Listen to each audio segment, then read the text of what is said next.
Hello YouTube friends, this is another segment on Switch the Script.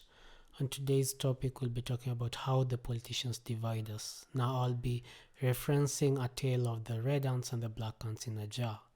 Now the red ants and the black ants are different in nature, one is bigger than the other one, and they have sort of the same sociology but they are different. And when they are put in a jar, they won't really tear each other apart as long as the jar isn't shaken. There isn't some sort of disturbance.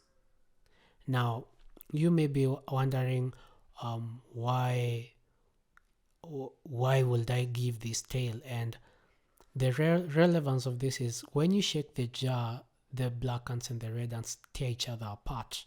Now, if you're looking at the Kenyan perspective, is for 4 years, you find that most of our communities, we have different cultures, we have different tribes, but as long as none of us disturb each other, none of us invade in each other's cultures, or let's say our languages, or you start imposing your own ideals on us, then none of the tribes will actually conflict each other.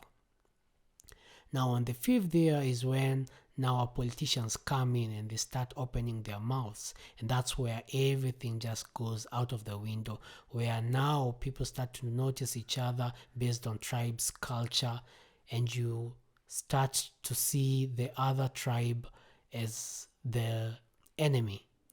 And you find it's only during the 5th year that you find Kenyans start to see each other as enemies, because the politicians have created that environment. They are the ones who have shaken the jar, where I am now seeing my Akamba being my enemy. I'm seeing a Luya being my enemy. I'm now seeing a Masai being my enemy, because the politicians have made it so. They're trying to conflict the actual and the perceived grievances. Now, an actual grievance could be legit. Something like a president appointing his siblings to offices, and yeah, that's a legit grievance. Now there's the perceived grievance, where I will say that these positions have been picked from the Mount Kenya region, the Western region, and my people have been forgotten. Now these are only 3 positions.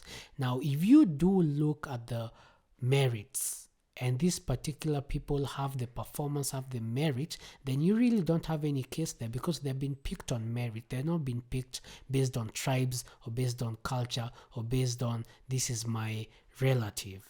Okay, so when they conflict the actual and the perceived grievances, that's how we are divided. If you look at the Tower of Babel, or let's say you look at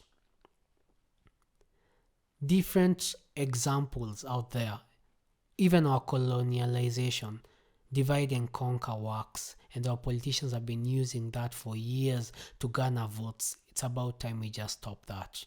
And that's my take for today. Till next time.